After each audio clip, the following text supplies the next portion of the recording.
Hi friends, welcome back. तो friends, अभी का वीडियो है अग्नि मिसाइल, भारत की वो इंटर कॉन्टिनेंटल बैलिस्टिक मिसाइल जिसका नहीं है कोई काट। अरे बाप रे, चलो तो ये तो वीडियो बहुत ही मजेदार होने वाला है। तो वीडियो शुरू करते हैं। वीडियो शुरू करने से पहले अगर आप इस चैनल पर नए हो और आपने अभी तक सब्सक्राइब नहीं किया है तो जल्दी से पहले सब्सक्राइब के बटन और बेल आइकन को क्लिक कर लो ताकि आपको हमारे सारे न्यू वीडियोस के नोटिफिकेशन मिल जाए जैसे हम अपलोड करें। अगर आपको वीडियो पसंद आता है प्लीज लाइक एंड शेयर। और हमारा दूसरा चैनल, ट्विटर, इंस्टाग्राम अकाउंट सबके डिटेल्स है डिस्क्रिप्शन बॉक्स में, तो उनको भी सब्सक्राइब और फॉलो कर लेना। चलिए शुरू करते हैं।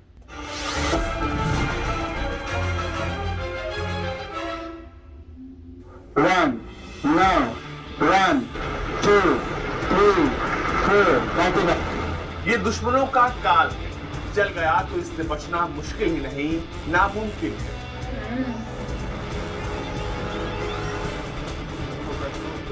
दुश्मन आकाश में हो या समंदर में, पाताल में हो या पहाड़ में, इस मिसाइल का टारगेट इतना अचूक है कि दुश्मन बच ही नहीं सकता।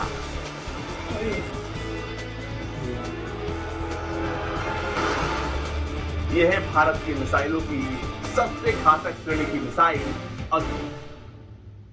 यह अपने नाम की तरह है, शायद इसी वजह से दुश्मन इससे ज्यादा खौफ खाते हैं। यह भारत की मिसाइलों के जखीरे में शामिल होने वाली भारत की पहली न्यूक्लियर कैपेबल बैलिस्टिक मिसाइल थी।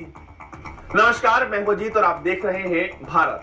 यह है हमारा खास सेगमेंट जिसका नाम है आत्मनिर्भर भारत, जहां पर हम आपके मिसाइलों के इतिहास और भूगोल दोनों को दुरुस्त करने आते हैं और बताते हैं आपको कि आखिर इन मिसाइलों का जन्म कैसे हुआ, कब बनी और अब ये कहां-कहां शामिल है।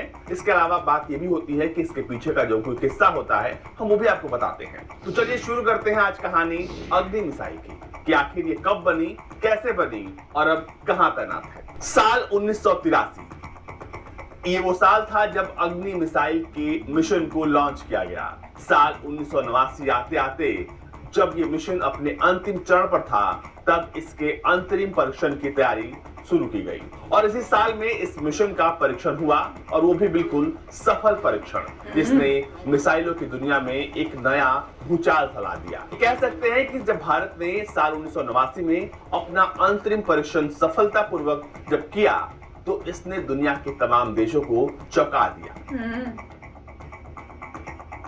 इसकी सफलता के बाद इसके सामरिक महत्व को महसूस करने पर अग्नि मिसाइल कार्यक्रम को IGMDP से अलग कर दिया गया। इसे भारत के रक्षा बजट में एक विशेष कार्यक्रम के रूप में नामित किया गया था और बाद में इसके विकास और डेवलपमेंट के लिए पर्याप्त धनराशि भी अलॉट की गई। तो चलिए कहानी शुरू करते हैं अग्नि मिसाइल की। आपको बता दें कि भारत ने अग्नि मिसाइल से पहले पृथ्वी मिसाइल का सफलतापूर्वक परीक्षण किया था, लेकिन ऐसे में सवाल ये उठता है कि आखिर भारत को अग्नि मिसाइल बनाने की जरूरत क्यों पड़ी। सबसे पहले जवाब इसी सवाल का।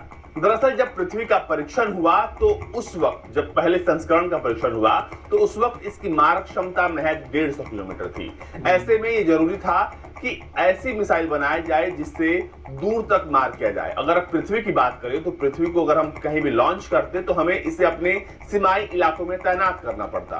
सीमाई इलाके यानी कि हमारे बॉर्डर्स के इलाके, वहां से हम पृथ्वी को लॉन्च कर सकते थे, तभी हम जाकर किसी पर अटैक करते। लेकिन ऐसे में जब हम अपने मिसाइलों को सीमाई इलाकों में तैनात करते तो ये आसानी से किसी दुश्मन के तोप या फिर ये कह लें गोला बारूद के रेंज में आ जाती। तो ऐसे में हमारा जो मिशन था ये कहीं ना कहीं कमजोर दिख रहा था।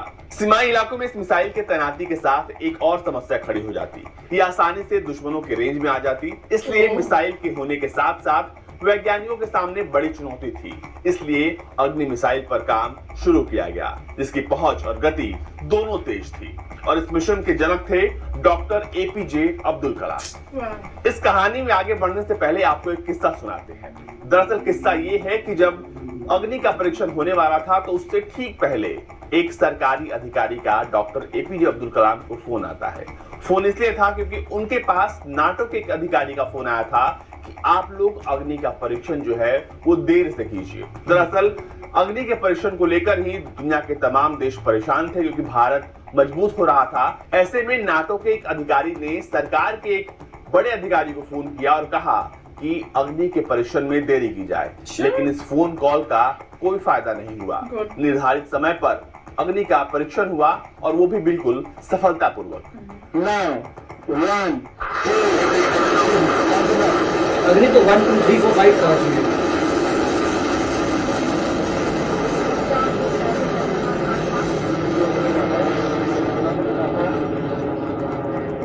ये बड़ी वाली अग्नि थी।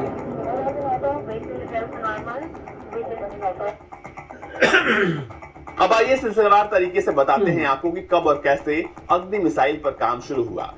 भारत ने अब तक अग्नि सीरीज के मिसाइलों के 5 वेरिएंट्स का परीक्षण किया है और ये सभी एक से बढ़कर एक है। ऐसे में दुश्मन को समझाना बहुत जरूरी हो जाता है कि जो भारत है वो आत्मनिर्भर भारत है, ये जो फौज है वो आत्मनिर्भर फौज है। इसलिए भारत की तरफ आंख उठाने की हिमाकत बहुत भारी पड़ सकती है।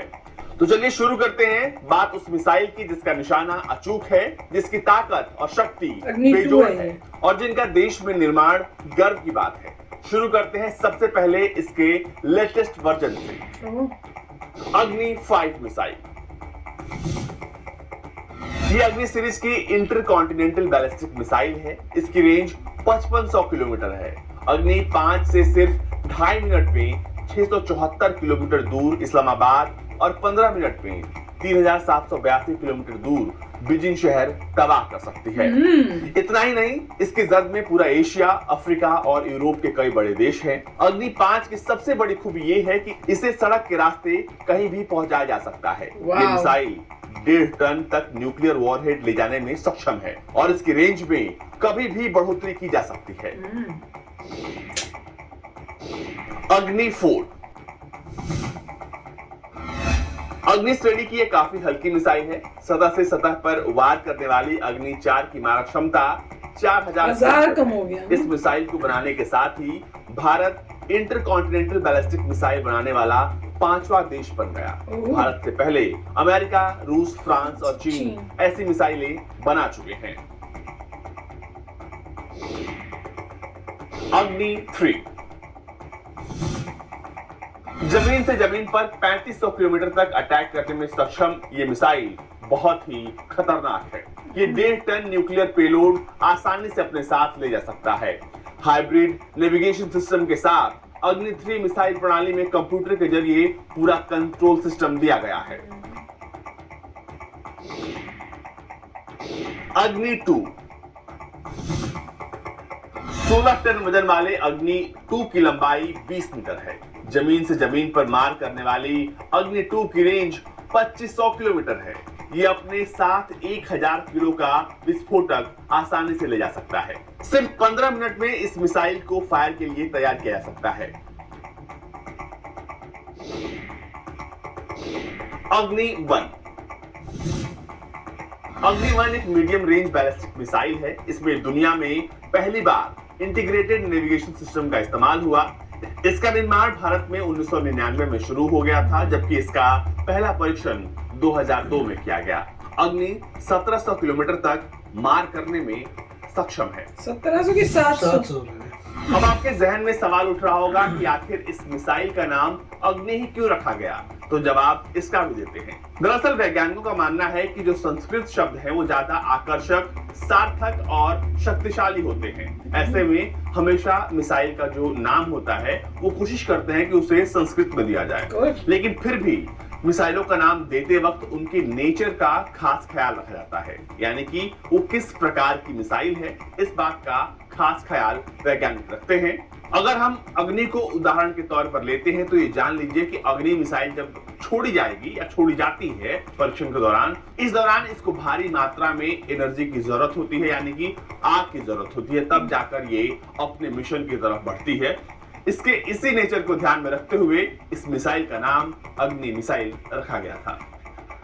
तो फ्रेंड्स, बहुत ही इंफॉर्मेटिव वीडियो था और सारे उन्होंने बताए अग्नि 1 से लेके अग्नि 5 किया। इन्होंने पहली बार ही देखा है कि उल्टे वैसे शुरू हुआ, पहले लेटेस्ट बताया फिर ओल्डेस्ट बताया, पर देख लो कितनी डेवलपमेंट हुई है 1999 से लेके आज के टाइम तक। तो जो सबसे पहली वाली बनी थी वो सिर्फ 700 किलोमीटर तक जाती थी और अब जो है वो कोई 5000 के ऊपर से जाती है, 5500 किलोमीटर। तो कितना उन्होंने डेवलपमेंट हुई है और आगे भी होती रहेगी। तो अमेजिंग बताया डेवलपमेंट और आत्मनिर्भर भारत के जो है उस रोड पे हम चल रहे हैं। और मैं तो उस बात पे बहुत हैरान हुई कि नेटो में से किसी ऑफिशियल ने खास फोन करके बोला कि अब डिले कर दो, वो इतना घबरा गए। पर वही है ना, जब हमने करना है तो करना है, तो कह रहे हैं उस रुके नहीं, हमने अपने जो टाइम के हिसाब से करना था, जो स्केड्यूल था उसको फॉलो किया। और अमेजिंग स्टोरी थी, इतना इन्फॉर्मेशन मिली, बहुत ही अच्छा लगा और प्राउड फील हो रहा है। बस ऐसे ही इंडिया जो है दिन रात तरक्की करता रहे। तो काफी अच्छा वीडियो है, काफी इंडिया को तो इंडिपेंडेंट होना ही था। अभी मेरे ख्याल से अभी अग्नि के और वर्जन आएंगे, क्योंकि ऐसी मिसाइल भी चाहिए जो किसी भी कॉन्टिनेंट पे जा सके, क्योंकि अभी ये मिसाइल जो हैं ये एशिया और यूरोप तक जा सकती है, जहाँ तक मुझे पता है, एशिया, यूरोप और अफ्रीका। हाँ, तो एशिया, यूरोप, अफ्रीका, मगर अमेरिका का तक मेरे ख्याल से अभी नहीं आ सकते। तो मेरे ख्याल से अग्नि प्रोग्राम चलता रहेगा जब तक हम पूरी अर्थ को कवर नहीं करते।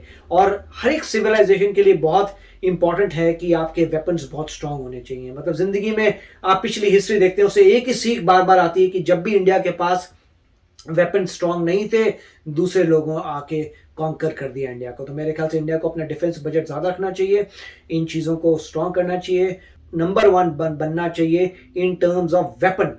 जब इजराइल एक छोटा सा देश है, वो इतने जबरदस्त वेपन्स बना सकता है, तो इंडिया भी बना सकता है डेफिनेटली बहुत पावरफुल वेपन्स। और जब तक वेपन्स नहीं होंगे आजकल जमाने में, कोई आपको इज्जत नहीं देगा। तो मेरे ख्याल से इंडिया को नंबर 1 बनना पड़ेगा वेपन्स में। इंडिया बात सही करता है कि वो पहले कभी यूज नहीं करेगा, मगर होने चाहिए वेपन्स।